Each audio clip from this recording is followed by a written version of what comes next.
Hello student, how are you all? I hope you doing well. तो आज हमें पढ़ना है क्लास 10th का चैप्टर नंबर 6 जोग्राफ़ी का, जो है मैन्युफैक्चरिंग इंडस्ट्री। ये बहुत ही इंपॉर्टेंट टॉपिक है, बहुत ही इंपॉर्टेंट चैप्टर भी है इनफैक्ट, क्योंकि क्वेश्चन यहाँ से आते हैं।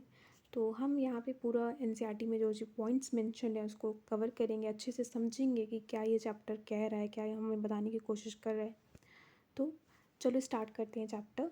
जो हमारा मैन्युफैक्चरिंग इंडस्ट्री है, सबसे पहले तो हमें समझना होगा कि जो मैन्युफैक्चरिंग वर्ड है उसका मतलब क्या है। ठीक है, मैन्युफैक्चरिंग का मतलब क्या होता है फ्रेंड्स, कि हम प्रोडक्शन कर रहे हैं गुड्स का इन लार्ज क्वांटिटी। कोई चीज़ हम बना रहे हैं, उसको लार्ज क्वांटिटी में बना रहे हैं। कैसे बना रहे हैं?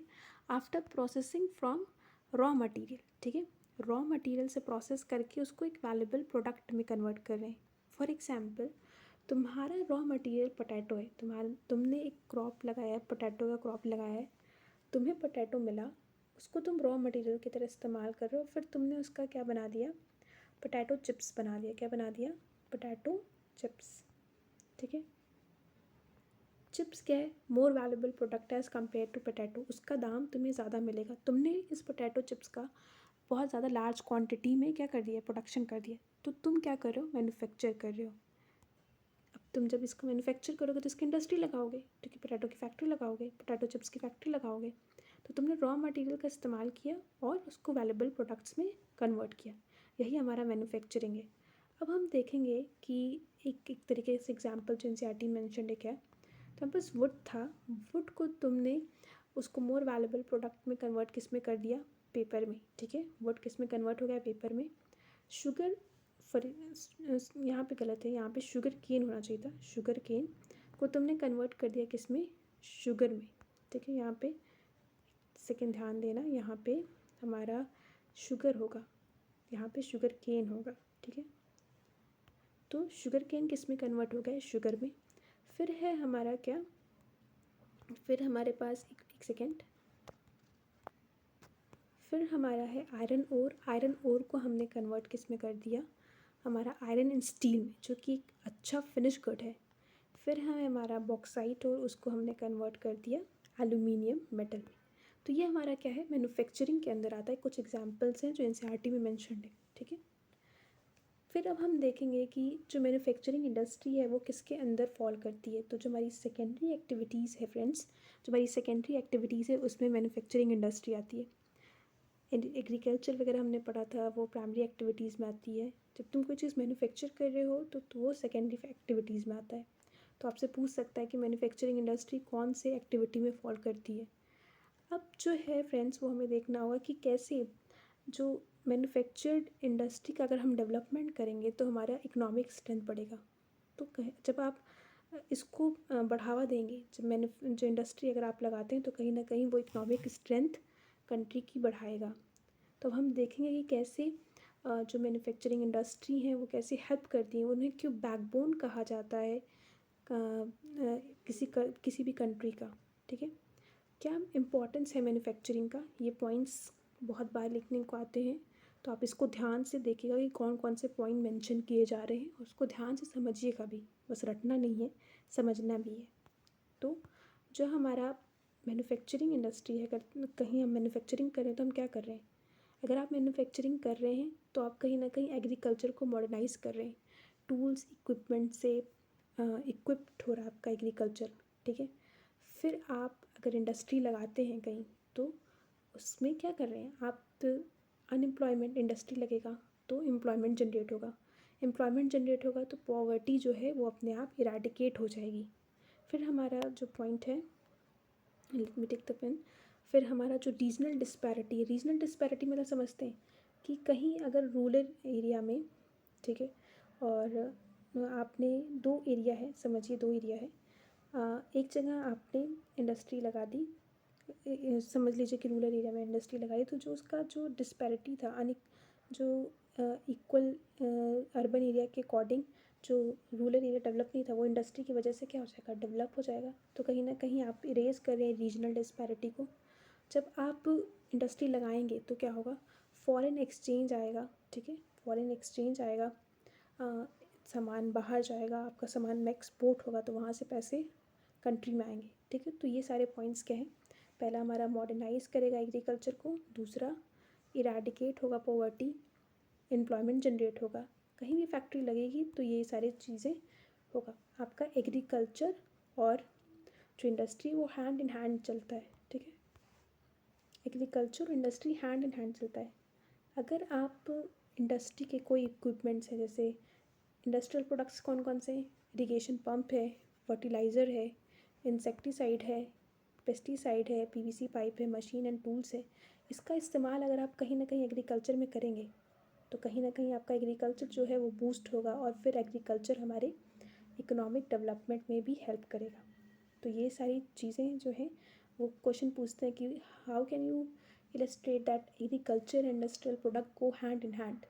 तो ये जो पॉइंट्स हैं वो आपको मेंशन करने होंगे कि अगर हम इरिगेशन पंप लगा दे रहे हैं, कहीं ना कहीं एग्रीकल्चर को दे रहे हैं, फर्टिलाइज़र का यूज़ है, वहाँ पे इंसेक्टिसाइड का यूज़ है, तो इससे हमारी एग्रीकल्चर बूस्ट होगी। ये पॉइंट आपको याद रखना है।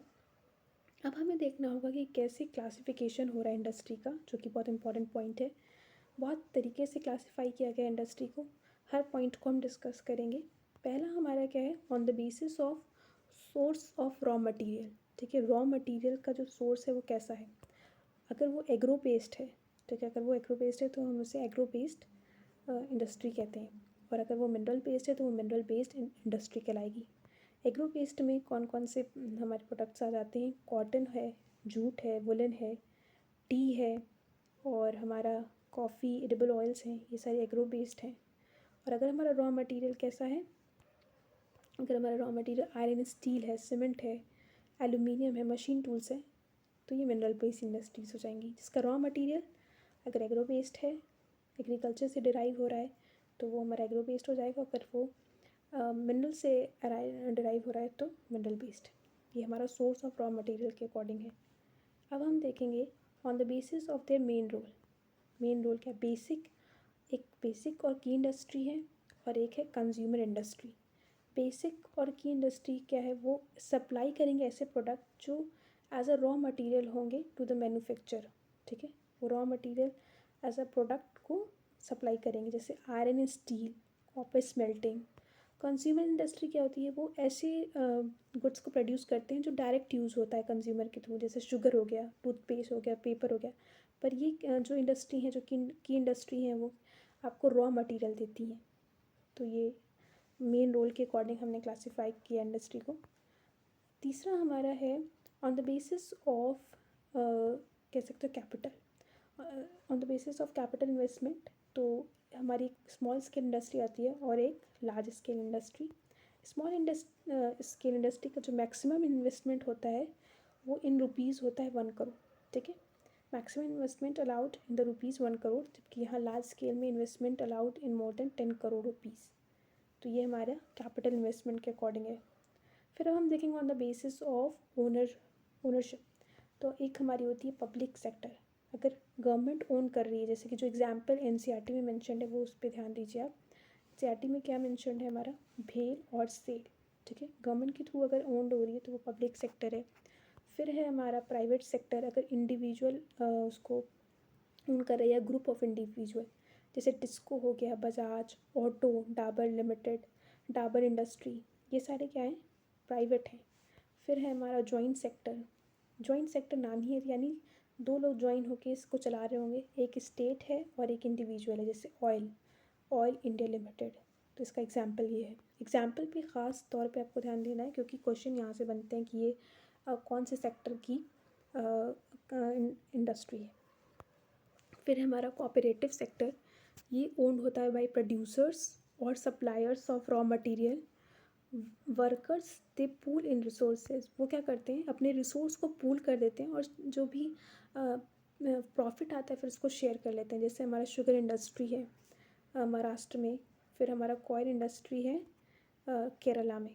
तो ये सारे पॉइंट्स जो जितने भी मैंने आपको एग्जांपल दिए वो आपको याद होना चाहिए। जैसे पूछ सकता है टिस्को, बजाज ऑटो किसके अंडर आते हैं, या फिर शुगर इंडस्ट्री जो महाराष्ट्र में वो किसका एग्जाम्पल है, कोऑपरेटिव सेक्टर का है, जॉइंट सेक्टर का है। तो ये सारे पॉइंट्स आपको याद रखने हैं, ठीक है। तब तक हम अभी तक जो है पढ़े हैं classification of industry on the basis of owner. अब हम पढ़ना on the basis of weight. एक होती है हैवी इंडस्ट्री जो हैवी आइटम्स बनाती है, और एक होती है हमारी लाइट इंडस्ट्रीज। तो हैवी इंडस्ट्री जो है आयरन स्टील बनाती है, और जो लाइट इंडस्ट्री होती है वो जो उनके वेट का जो होता है वो वेट बहुत मिनिमल होता है, जैसे इलेक्ट्रिकल गुड्स का वेट हो गया। तो ये है हमारा जो हमने पढ़ा क्लासिफिकेशन। आगे हम एग्रो बेस्ड इंडस्ट्री में जो जो इंडस्ट्री आएंगी उसको अच्छे से डिस्कस करेंगे, ठीक है। Till then take care and thanks for watching the video.